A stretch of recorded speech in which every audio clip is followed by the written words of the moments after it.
la réalité de l'islam, on vous la cache, on m'interdit de vous la dire, parce que l'islam n'est pas une religion comme le christianisme, ça n'a rien à voir. L'islam est une religion de la loi, l'islam est un droit religieux. Et donc, ce droit religieux prend l'homme depuis le berceau jusqu'à la tombe et dans tous les aspects de sa vie. Que ce soit pour aller aux toilettes, comment faire pour aller aux toilettes, comment faire pour conclure un contrat, comment faire pour faire la prière. Et ça, le chrétien ne peut pas le comprendre. C'est ça la loi islamique.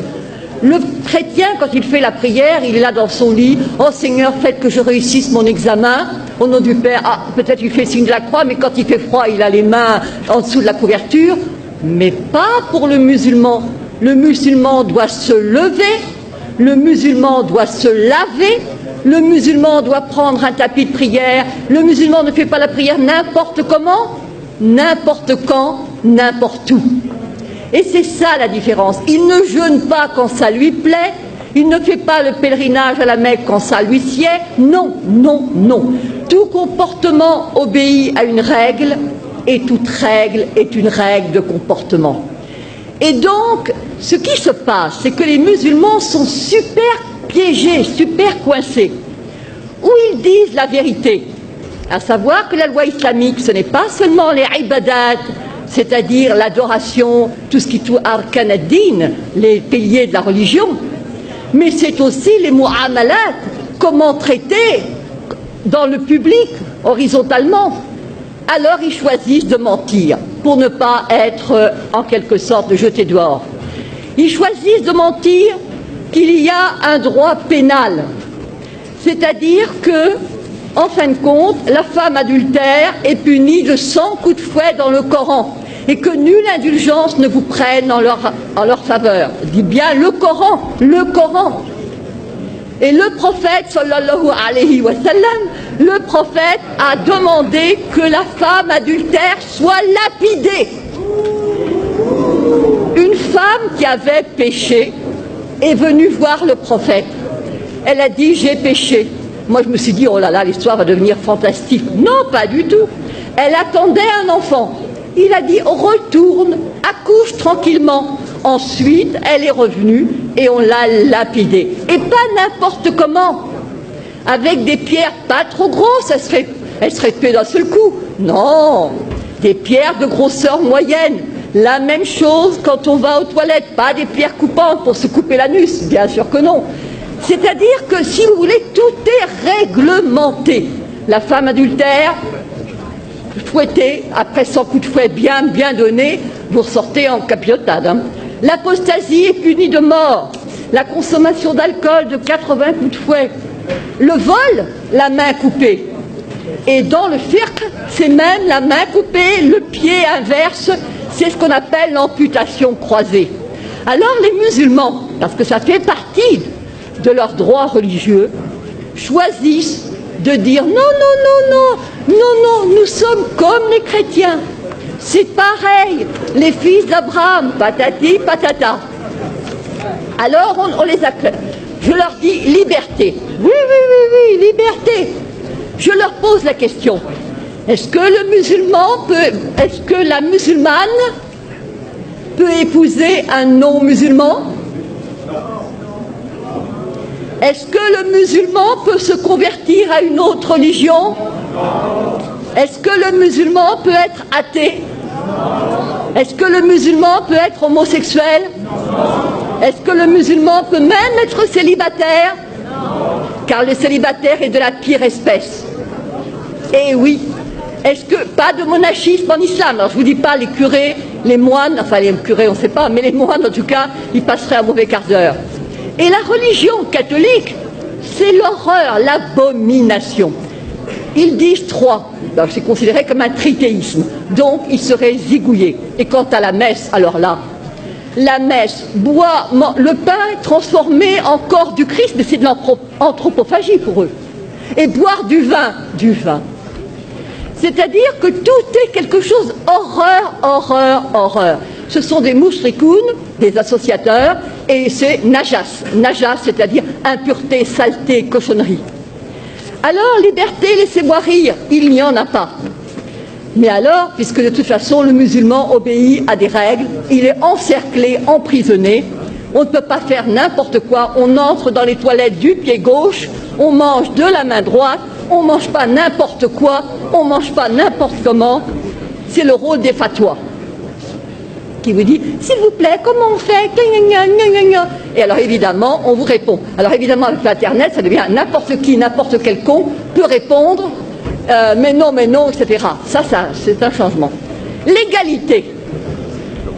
Mais bien sûr que nous avons l'égalité. L'égalité entre qui? Entre les musulmans. Al-Muslim, Akhul Muslim. Le musulman est le frère du musulman. Pas le frère du non-musulman.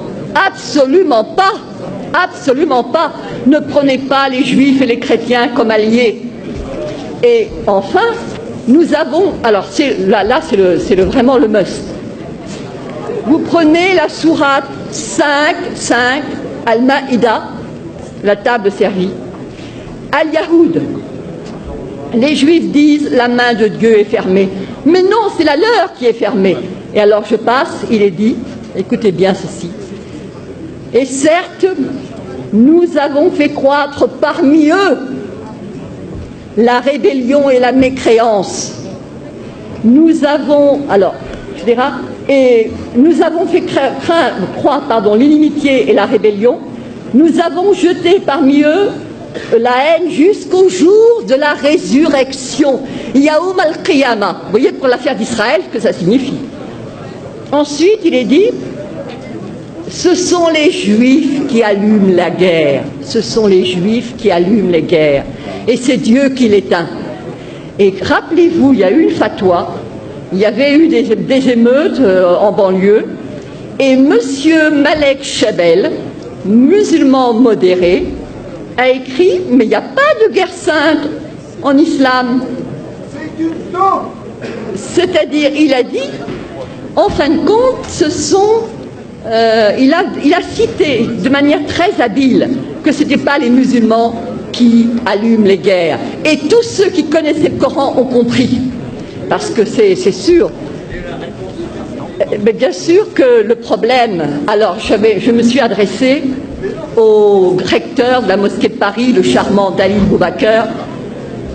Je lui ai dit, comment trouvez-vous la première sourate du Coran? Il a dit, c'est le paternoster chrétien.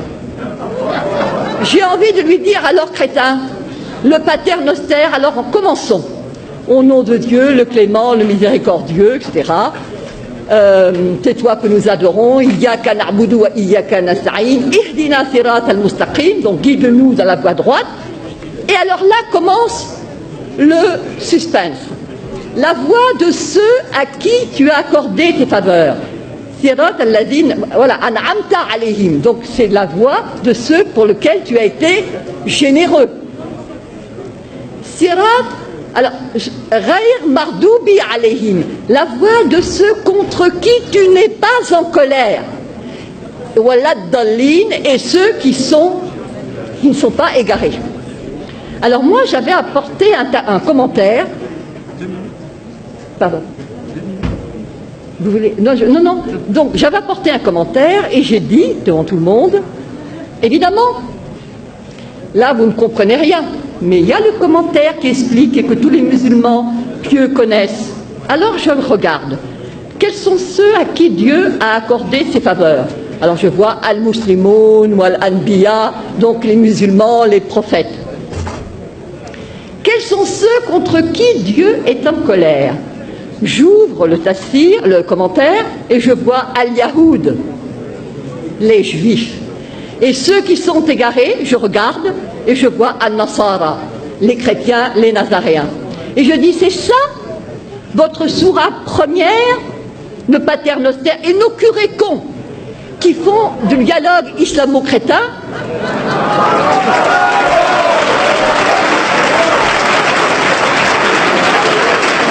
Eh bien, eux, ils croient il se focalise sur la sourate Mariam. Voilà Marie qui a eu un enfant sans être mariée.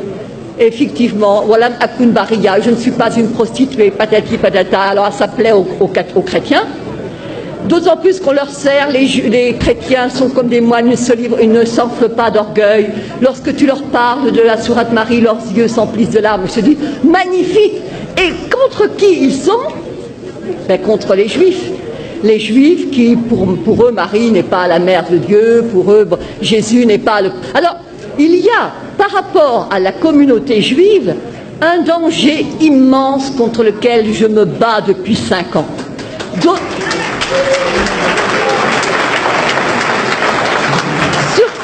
Surtout à cause du problème d'Israël. Les gens qui combattent contre les Israéliens ne sont pas des gens du XXIe siècle. Ce sont des gens qui se rappellent qu'il a été dit qu'au jour du jugement dernier, les Juifs se cacheront derrière une pierre, derrière un arbre, que la pierre elle-même et l'arbre diront, il y a un Juif derrière, tue-le. Alors comment laisser ces non-assistance à peuple en danger? Oui, bien sûr.